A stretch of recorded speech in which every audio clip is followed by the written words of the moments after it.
Muito boa noite a todos. Boa noite. Meu Deus, vocês estão em processo de desencarne. Muito boa noite a todos. Boa noite. Que mais uma vez a gente consegue falar mais alto, assim, com a alma. Muito boa noite a todos. Boa noite. Agora escutei até os desencarnados, assim, né? Então, gente, é muito bom estar junto de vocês aqui de Caçapava, primeira vez aqui na Cruzada Militar, e é muito bom, né, poder falar de Jesus, da doutrina espírita, trazer um pouco que a gente sabe. Olha, veja bem, a responsabilidade que o Cirilo me coloca agora. Do nada ele anuncia que hoje é aniversário da casa, como assim? Né? Então vocês deveriam ter trazido outra pessoa, mas fazer o quê? Na falta do melhor, eis-me aqui. E hoje a gente vai falar de um pensamento que é muito falado dentro da doutrina. Essa palavra pensamento, vibração, criação, matéria, sentimento, uma série de coisas que a gente às vezes não entende, mas que permeia a nossa vida, a nossa existência, né? Principalmente se você está na cidade de Taubaté, que é lá o povo inspira. Então, não sei aqui em Caçapava como é que funciona. Taubaté, vocês têm, aqui em Caçapava, vocês têm pensamentos intrusivos, alguma coisa do tipo? Vocês têm algum pensamento negativo? Vocês lembram de algum parente que vocês não perdoaram? Alguma coisa? Não? Lembro lá em Taubaté mesmo, não sabia. Então, gente, hoje a gente vai construir, vou tentar ser o mais simples possível, porque o tema é complexo. Então, em 1868, lançava ao mundo a obra A Gênese, em sua primeira edição. Allan Kardec, junto com as entidades venerandas, acabava de codificar, de construir esta obra maravilhosa que compõe o Pentateuco Kardeciano. E no capítulo 14, item 6, Allan Kardec iria assinalar uma verdade que mais tarde, com o corpo da ciência, transformaria a humanidade. Então dirá ele que a tangibilidade, a matéria tangível, pode retornar a ser etérea. Ele assinalava, portanto, a compreensão de que energia é matéria. Em 1915, já estava reencarnado em toda a sua potência Albert Einstein. Vocês lembram dele com a linguinha? A famosa foto icônica. Este grande gênio, em 1915, lança a teoria da relatividade geral, cravando no sol da humanidade a famosa fórmula E igual a mc ao quadrado. E, energia, igual a matéria, c ao quadrado, velocidade da luz. Albert Einstein, confirmando que Allan Kardec, há anos atrás, havia professado na obra Gênese, dirá agora que energia é matéria, matéria é a própria energia. Porque a energia tem estados diferentes. O que é isso? Energia em um estado diferente. O que é um perispírito, corpo espiritual? Energia em um estado diferente. E essa compreensão vai ser fundamental para o entendimento de algumas coisas nesta noite. Porque a energia vira matéria e a matéria vira energia.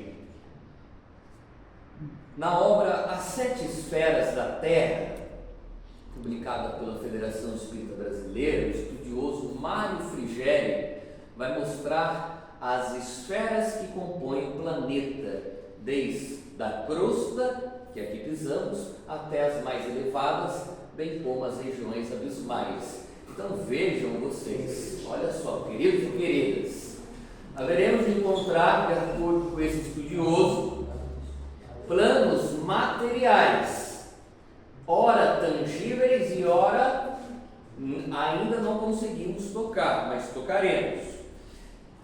Próximo ao núcleo, vamos imaginar uma cebola. Imagine uma cebola. Próximo ao núcleo, nós haveremos, sejam bem-vindos, próximo ao núcleo, nós haveremos de ter as regiões abismais, devido à sua densidade. Acima das regiões abismais, teremos as trevas, ainda de criaturas devotadas ao mal, e que estão sob o império das regiões abismais. E aí chega a gente, a crosta terrestre. Acima da gente, umbral, que sanduíche infernal que a gente está mesmo. Umbral acima, espíritos sofredores, embaixo, trevas e abismo. Por isso que a vigilância no campo do pensamento é fundamental. E acima do umbral, a quinta esfera de arte, ciência e cultura, a sexta esfera, acima dessa, do amor fraternal, universal, e a sétima, diretrizes da terra, onde se assenta Jesus e seus ministros, junto com Maria de Nazaré.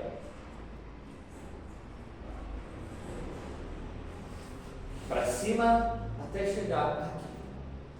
Tudo isso que eu acabei de falar é criação mental. De quem, Jefferson? Dos habitantes. Na obra Memórias de um Suicida, quem aqui já leu? Levanta a mão. Uma obra espetacular. Já leram Memórias de um Suicida? Algumas décadas atrás. Há uns 5 anos atrás, Não, né? algumas décadas. Ah, eu pensei que era 5 pela sua juventude. Mas veja, uma obra espetacular, onde Dona Ivone vai trazer, narrar a realidade do Vale dos Suicidas, que fica nas regiões abismais, que é um local onde energeticamente atrai os suicidas, como se fosse um imã. Quando não, há todo um trabalho dos espíritos para levar esses espíritos a este local, porque eles não podem ficar aqui conosco a todo momento, senão influencia os habitantes da crosta. Então eles são levados para aquilo que Dona Ivone chama de antecâmara, que é o Vale dos Suicidas. Mas por que eu estou tocando nisso? Dona Ivone narra justamente nessa obra que os suicidas que lá estão nessa região espiritual padecem agora não só pelos seus atos, mas eles padecem pelas criações mentais de outros. Então aquele que se enforcou, que utilizou de uma corda, agora vê passando por ele, atropelando um trem, porque aquele que se jogou em frente a um trem está mentalmente fixado e criando, exteriorizando seu pensamento. Então Dona Ivone fala que é muito normal diversas cenas que vão criando aquele cenário infernal que é o Vale dos Suicidas, que é uma comunhão, uma conjunção de pensamentos. Umbral, tão falado, é uma área onde há espíritos sofredores. Não necessariamente tão como os planos trevosos e abismais, que abriga espíritos obstinados ao mal. Ali é sofredor. Só que aquele umbral que a gente vê na obra de André Luiz, tal como o Vale do Suicida, é criação mental. Não foi Deus que criou, não foi Jesus, o Criador em plano maior, que criou essa região. Foram os habitantes daquela região que dão essa coloração, que dão esse teor a esse local. Porque, de acordo com André Luiz, na obra Mecanismos da Mediunidade, no capítulo 4, pensamento é matéria viva, que cria regiões além dessa, que cria realidade. É matéria viva. Ernesto Bozano foi um dos maiores estudiosos, junto a Leon Denis, Gabriel Delane, logo após o desencargo do codificador. E esse grande cientista espírita da ciência experimental, mediúnica, ele tem várias obras e dentre elas uma se destaca que se intitula Pensamento e Vontade. O professor Ernesto, nessa aula, ele começa, porque é uma aula, esse livro é uma aula, é um aprendizado de todos nós. Então sempre costuma chamar de aula.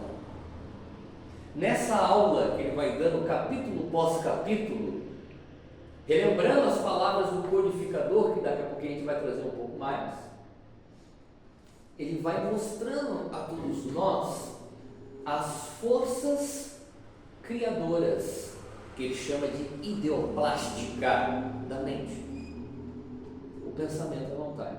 Então ele vai narrar um exemplo que eu gosto de trazer para todo mundo, que a partir desse exemplo a gente vai jogar para dentro. Até agora vocês estão percebendo que eu estou falando de fora.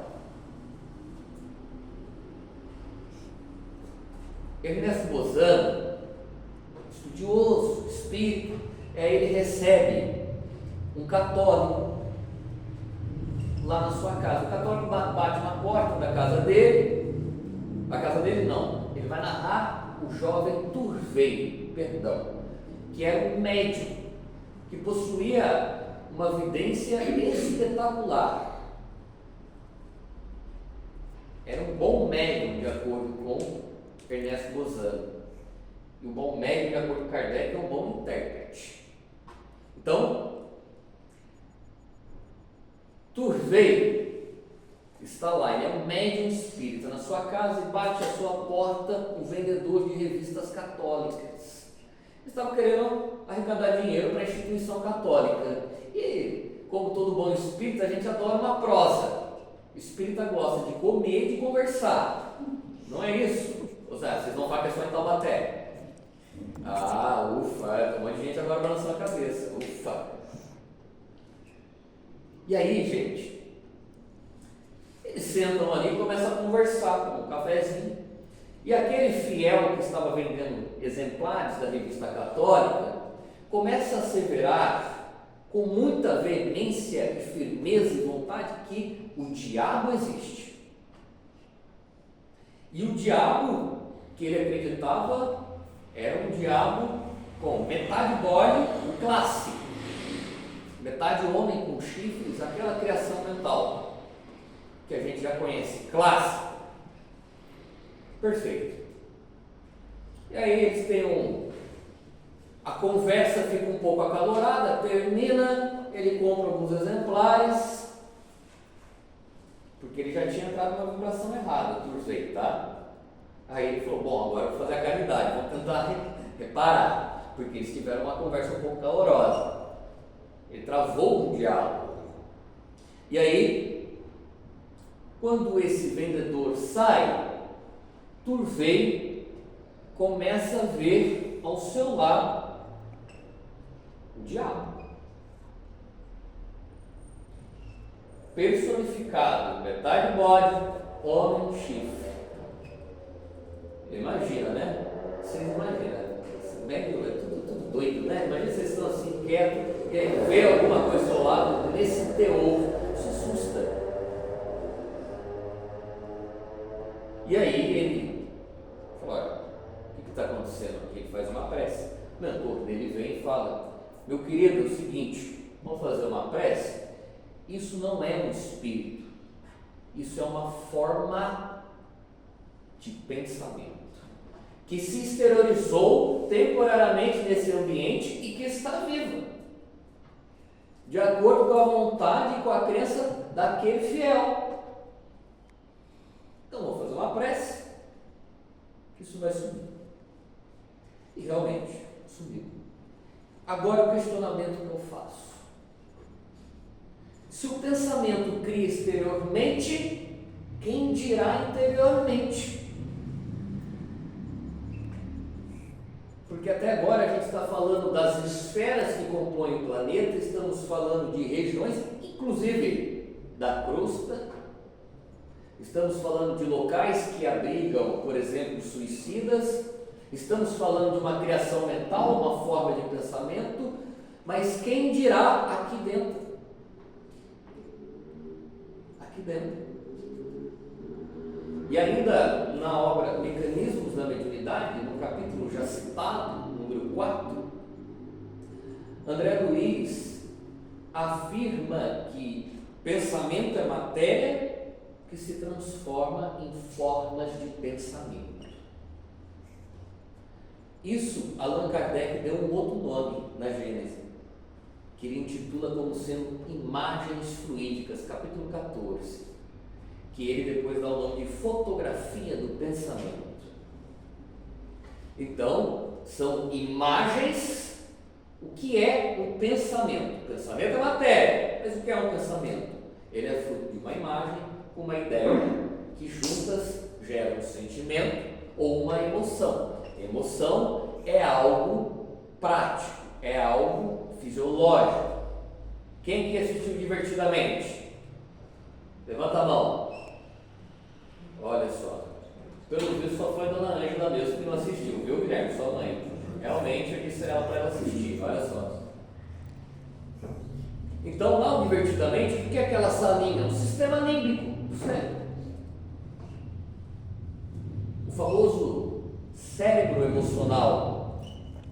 Então, ali tem a raiva, tem a tristeza, a felicidade, né? Isso aí que mostra o filme. E eles são automáticos. É isso que o filme vai mostrando. Eles geram uma resposta no corpo, ponto. Um sentimento não necessariamente é isso. Então vem uma emoção, vamos pegar a da raiva. Aí agora eu vou lembrar daquela pessoa que me deu raiva. Eu posso gerar um bom sentimento ou um sentimento negativo. Sentimento é juízo de valor. Então eu posso gerar um sentimento de vingança, de ódio, ou eu posso gerar um sentimento de indulgência, de compaixão. Depende de como eu vou raciocinar sobre a minha emoção. Então, pensamento é imagem e ideia. Podem parar para fazer análise. Estou pensando em algo. Ou vem já uma imagem, uma ideia, ou vem uma ideia e depois cria-se uma imagem. Lembrei de algo, ou estou pensando em fazer algo. Pensamento é isso. Mas acima de tudo, que matéria que estamos falando aqui? Mental. Porque o que gera o pensamento? A mente, que fica lá naquele corpo mental, que André Luiz coloca na obra Evolução em 2 Mundos. A mente. E o pensamento é a manifestação da matéria mental. Então, o pensamento, de acordo com André Luiz, ainda na obra do mesmo capítulo, já citado aqui, ele se exterioriza e ele busca pessoas. Sabe essas imagens, formas de pensamento que eu acabei de falar? Quando eu penso em alguém, eu estou colocando ela em direção a pessoas.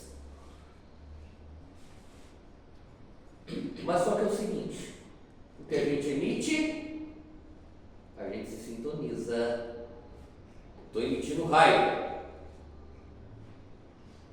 É a mesma coisa, você faça a brincadeira, né? A pessoa assim, o dia inteiro na raiva, vai dormir. Doutor Bezerra, por gentileza, me busque essa noite. André, se for permitido, me leve para nosso lar. Faz sentido? Porque o dia inteiro esteve emanando criações mentais negativas e se conectando com encarnados que contribuem para isso e desencarnados. Então ele esteve o dia inteiro, às vezes no umbral, às vezes nas trevas, às vezes nas regiões abismais, dependendo do teor do pensamento. Por isso que Dona Ivone, na obra Recordações da Mediunidade, diz que muitos processos obsessivos acontecem no dormir, durante o sono. São alimentados, é onde a pessoa levanta com aquela hipnose. no meio assim da manhã, lembra de alguém. Ou acorda com ideias que não condizem com a realidade, porque o pensamento está se exteriorizando, está criando. Então o pensamento, no primeiro momento, é matéria, energia mental. O segundo momento é criação, que se conecta com alguém. Vocês entendem? Que se conecta, sabe essas esferas que eu falei aqui no começo? Com alguma dessas esferas. Tem espíritos que em sua singeleza faz uma prece que alcança literalmente esferas divinais. Agora, se for o Gerson, passar do teto, dependendo do meu estado, é muito. Por quê? Tudo depende do conteúdo, do teor, da vontade. Então agora, essas imagens que eu acabei de falar, fluídicas, fotografias do pensamento que Allan Kardec coloca em A Gênese, capítulo 14, elas vão impregnar nosso eu. Então, ora, elas se transferem, nos conectando pelo pensamento com outras pessoas encarnadas e com espíritos. Mas agora também elas vão impregnando a gente.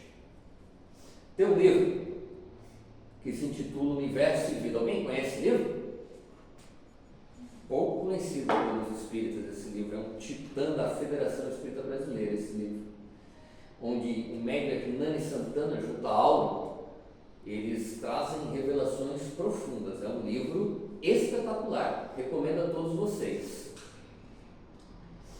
E lá no capítulo 5 dessa mesma obra, Áureo vai ensinar o seguinte, espiritual,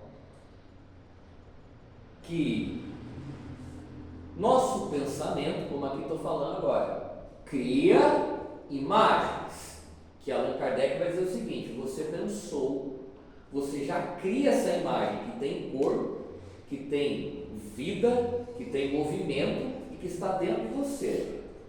E como agora acabamos de ver, essa imagem se corporifica, está dentro de nós, tomou vida. Só que agora Áureo vai dizer o seguinte: essas imagens que são criações mentais nossas, o que acontece? Elas vão se imprimindo no nosso eu, correto? Vai gerando aquilo que Áureo intitula, os espiritualistas conhecem como aura, que nada mais é do que um campo energético que nos circunda. André Luiz chama de halo magnético, Joana de Ângeles, psicosfera individual. Entendem? Então todos nós aqui temos um campo de força que nos circunda, que vai imprimir, está impresso nele, todas essas imagens que eu estou falando aqui, todas essas criações mentais que eu estou dizendo aqui. E esse campo tem uma densidade, uma velocidade, um cheiro, uma luminosidade, um peso específico para os espíritos desencarnados. De tal forma que tem mentores aqui. Se eles quiserem conhecer o Jefferson, é só olhar a aura do Jefferson, o halo magnético, a psicosfera individual dele, porque eles vão saber o que eu penso, as minhas ideias, eles vão saber o que eu sinto. É assim, exatamente assim, que nós atraímos a nós dor ou saúde, felicidade ou tristeza. Não sei aqui em Caçapava, mas em Taubaté, está aí a Gil e o Gui, que não deixa eu mentir, a seguinte expressão: o dedo podre. Quem já escutou essa expressão? Aqui em Caçapava nunca? Ah, já escutaram. O dedo podre. Uma pessoa normal que está fazendo escolhas de procedência sentimental. Ok, ela está em uma repetição. Como dizia minha vozinha, sai um tranqueira, entra outro.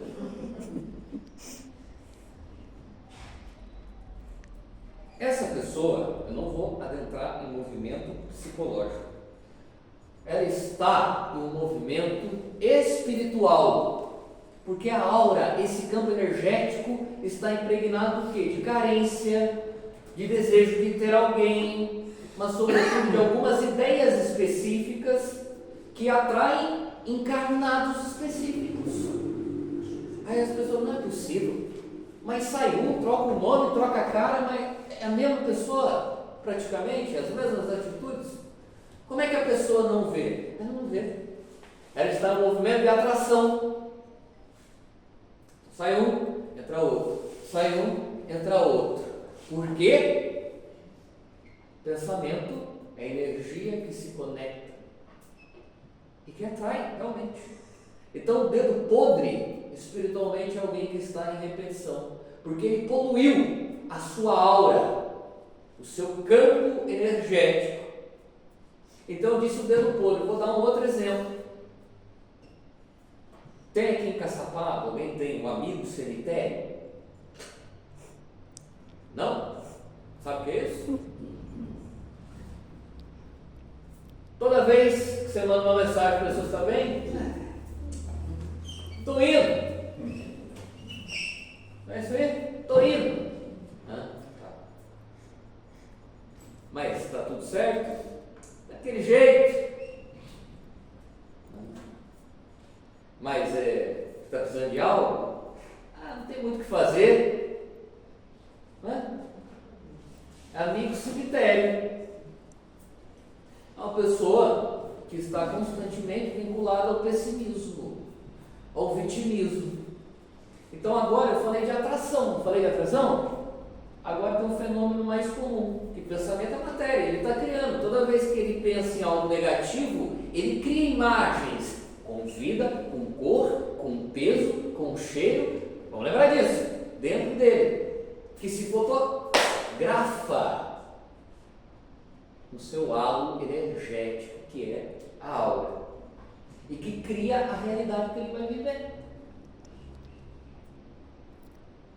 Essa é a realidade que ele vai viver, porque ele cria, ele exterioriza a todo momento negativismo, pessimismo, vitimismo, lamentação. Sobrevivendo. E aí a pessoa vai adoecendo psicologicamente. Ansiedade, depressão, movimentos repetitivos começam a ser gerados. Porque pensamento é matéria. Ele está criando para ele uma realidade que ele sugestiona-se, alimenta todo dia. Todo dia. Eu quero ser feliz. Como? Alimentando ódio, raiva, tristeza todo dia? Não é que não pode estar triste. Estar triste é uma emoção, um movimento natural. O problema é ficar mergulhado na tristeza. Não é que não podemos ter ansiedade porque é uma emoção natural. O problema é entrar no estado patológico. Porque a gente está criando a todo momento. E como é que eu sei, Gerson, que eu estou criando? Reflita sobre o que você pensa. O que você pensa? Eu só penso naquele parente lá que aquela vez lá me feriu. Então você está criando a todo momento imagens vinculadas a ressentimento e mágoa, ok? E estes ressentimentos e mágoas vão alcançar a mente. Já estão na mente, mas vão se exteriorizar no corpo e vai adoecer o indivíduo, mentalmente e fisicamente, porque ele está criando aquilo. Então, quando a gente alimenta pensamentos desnecessários, que não fazem sentido para a nossa realidade, que não fazem sentido para a vida, a gente está se poluindo, se auto-obsediando e se autoflagelando. Porque eu estou criando aquilo que são criações mentais, imagens fluídicas que estão se imprimindo e que estão gerando o meu campo energético. E esse campo energético, que é a aura, está criando uma realidade para mim mesmo, mental e física, e também está atraindo desencarnados e encarnados. Até agora eu só falei de encarnado.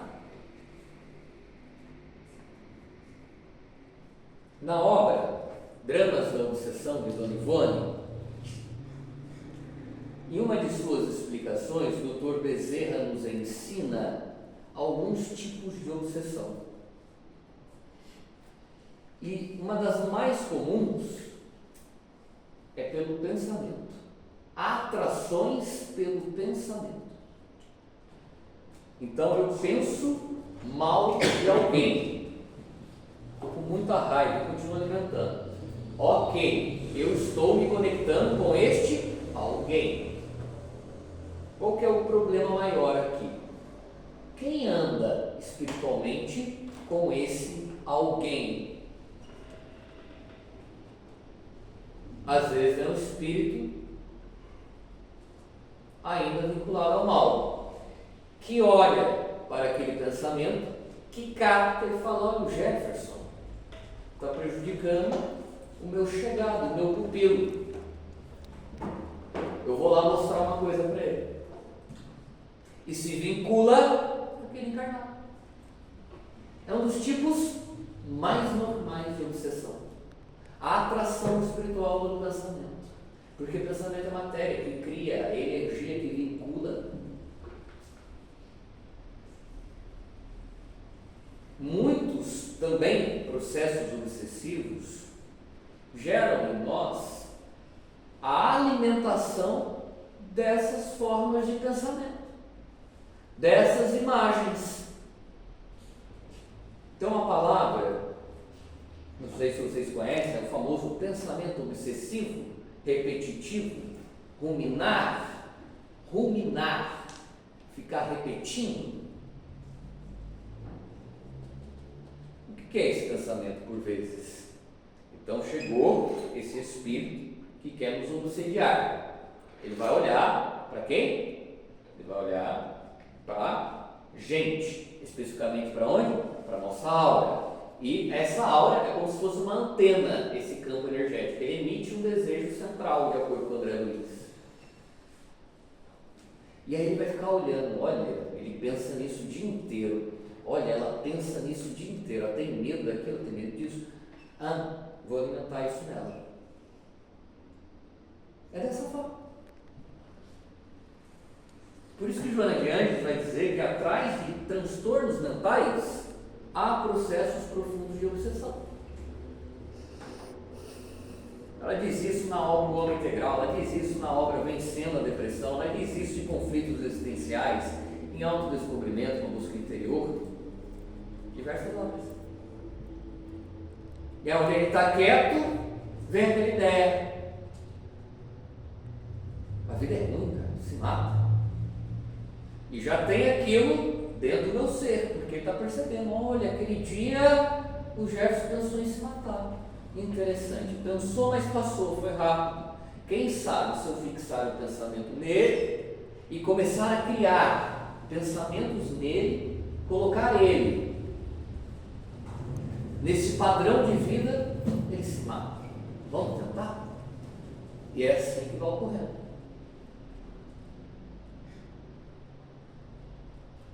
É dessa forma. Eles vão alimentando e fica aquilo pingando na cabeça. Né? Tenta sair do pensamento, vai tomar um banho, volta. Vai tomar um café, volta. Está assistindo TV, volta. Está andando na rua e às vezes não tem nada a ver com a situação, vem a ideia. Ele só está emanando pensamentos, se conectando com a matéria viva que está aqui dentro. Entendem a importância da higienização mental, que é o ponto final que eu quero levar hoje. O que é higienização mental? falas, leituras, ideias construtivas. Às vezes a gente se habitua a falar só do que não presta. E notem, o que não presta não é necessariamente porque coisas difíceis têm que ser faladas. Mas às vezes a gente se acostuma com maledicência. Às vezes a gente se acostuma em pensar alguma coisa. Às vezes a gente se acostuma em ligar a TV 6 horas da tarde e ver sua desgraça. Às vezes a gente se acostuma em ler só obras inferiores que constroem pensamentos. A gente vai se acostumando. E tudo isso é matéria que a gente vai trazendo para dentro, vai criando, trazendo para dentro. Então, nossa, ler o livro dos Espíritos é chato. Mas ler um best-seller sensual é legal.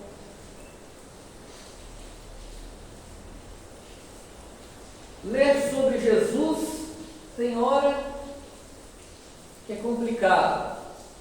Mas ler um filósofo materialista humano, ok. Não que não possa ser livre, mas às vezes a gente só quer consumir o que nos apetece.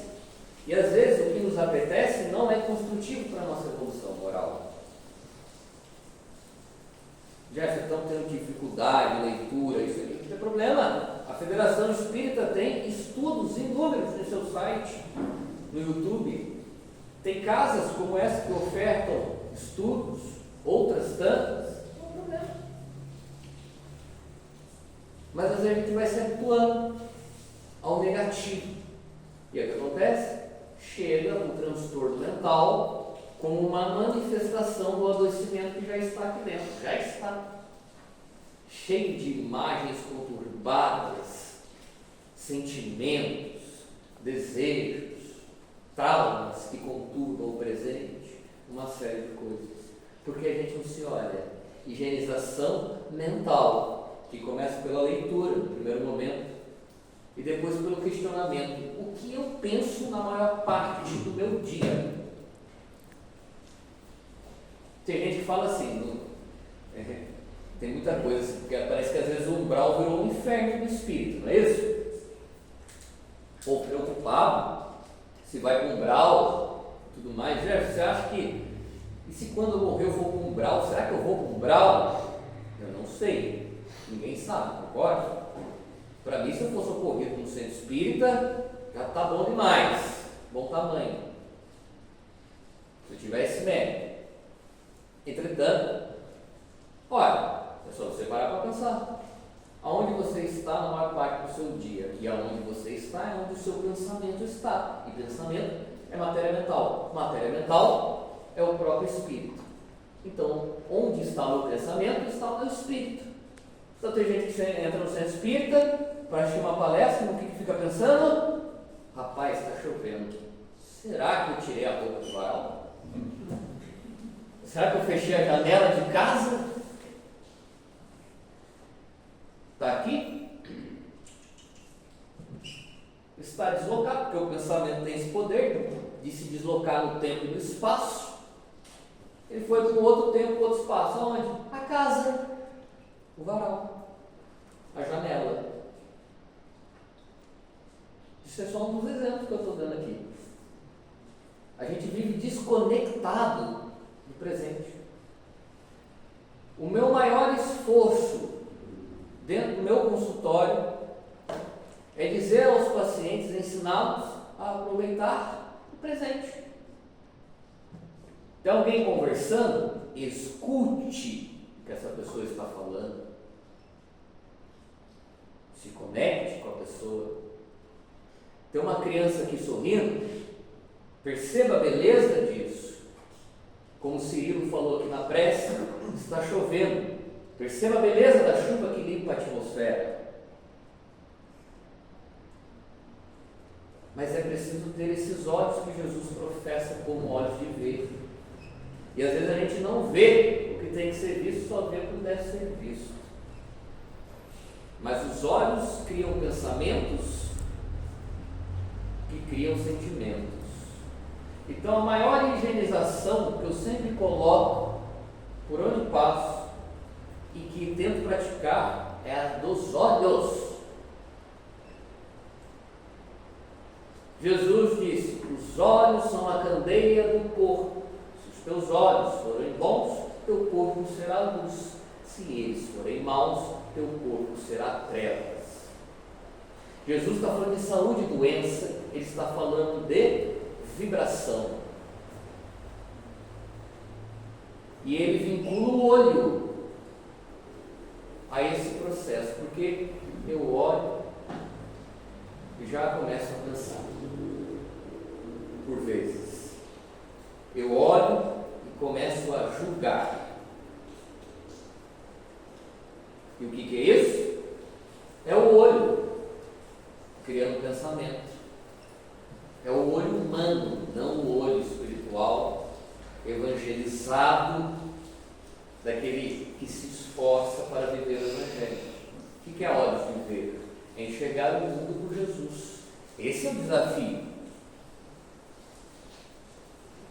Vai falar que não é um desafio. Aquele parente que você quer estrangular, você tem que enxergar ele pela lupa de Jesus. Não é mesmo? Às vezes é aquele amigo que está no centro espírita também. Fiquem tranquilos, Gil e Gui, não são vocês, tá? Eles frequentam o mesmo centro que a gente lá, não são vocês. Às vezes é alguém no trabalho e ele é o convite que me atrai, que me eleva a Jesus, porque Deus quis assim, que as pessoas que são a nós instrumentos de dor, de provação, nos aperfeiçoem e nos elevem a Ele. Fazer o quê, né? E se você reencarnou em Taubaté, a sua realidade é nada. Higienização mental começa pelo boas leituras, sobretudo depois autoconhecimento, o que penso, e agora atentando a como enxergo o mundo, a vida, porque isso cria pensamento, isso cria ideia, isso cria reflexão. Dá um exemplo muito simples. Entrou alguém aqui no centro espírita, um trabalhador, tudo conhecido aqui de vocês, e ele não cumprimentou ninguém. Alguém olha e diz: sim, hoje ele está virado. Não é isso? Hoje a pessoa está só por Deus. Você criou aquele pensamento com aquela ideia que começa a gerar uma antipatia agora com aquela pessoa. Está criando um problema. Agora, a gente poderia ter olhado assim: não cumprimentou ninguém. Será que ele está bem? O que será que aconteceu com ele? Com ela? Olha a diferença, a empatia. Então esse é o desafio nosso. É entender que aquilo que pensamos está criando a nossa realidade. Está criando outras realidades. E eu quero atentar para o último instrumento dessa reflexão. Então, falei de forma de higienizar. Quero falar, por fim, de uma coisa que a gente se acostuma a sentir e a alimentar. Esse é um alerta que faço a todos nós, que me incluo nesse pacote. A gente se acostuma a alimentar culpa. A gente se culpa, a gente culpa uma série de coisas.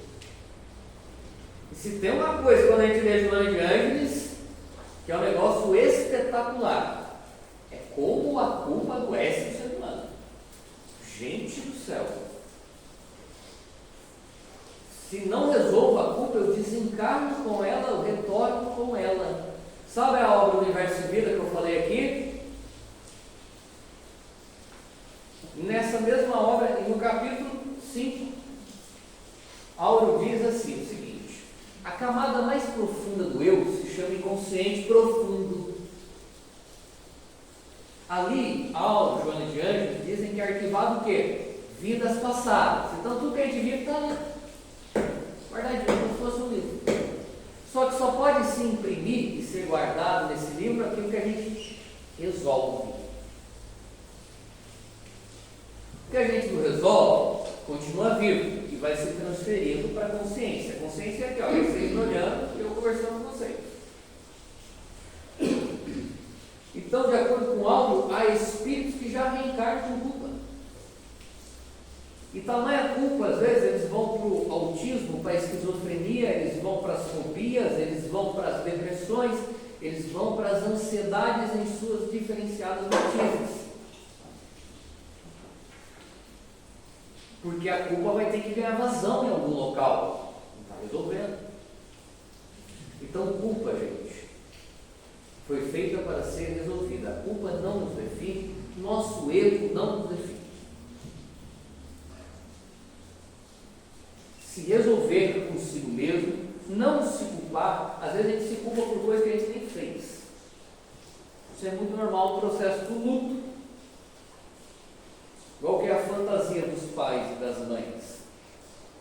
No sentido psicanalítico, eu poderia ter feito mais. Eu acho que naquele momento eu não fiz isso. Eles começam a ser detalhistas e a se culparem.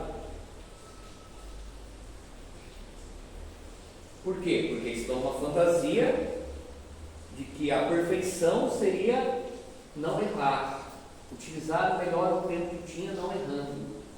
Mas ser pai e ser mãe tem manual, né? Eu tenho uma pequenina lá de 1 ano e meio que não para, corre, e tem a cara assim da mãe, mas o gênio parece que é do pai, é meio bravinha, aquela coisa. E a gente vai tentando lidar com aquilo ali, com esse espírito reencarnacionista, milenar. Então entende? Culpa, quando a gente não se livra, de acordo com o aula, ela fica como se fosse um abscesso, um tumor no corpo espiritual, drenando toda a energia mental. Pessoa que se sente culpada, chega nela e conversa assim: você está bem? Ela vai dizer assim: estou cansado. Está com o humor lá embaixo, cansado, deprimido. Por quê? A culpa é como se fosse um dreno, ela está sugando a energia mental vital daquele espírito. Realmente. E a pessoa vai se prejudicando em vida. Tormentos voluntários. Perfeito, meus queridos. Muito obrigado pela caridade de vocês de me escutar. Muito obrigado por vocês estarem aqui.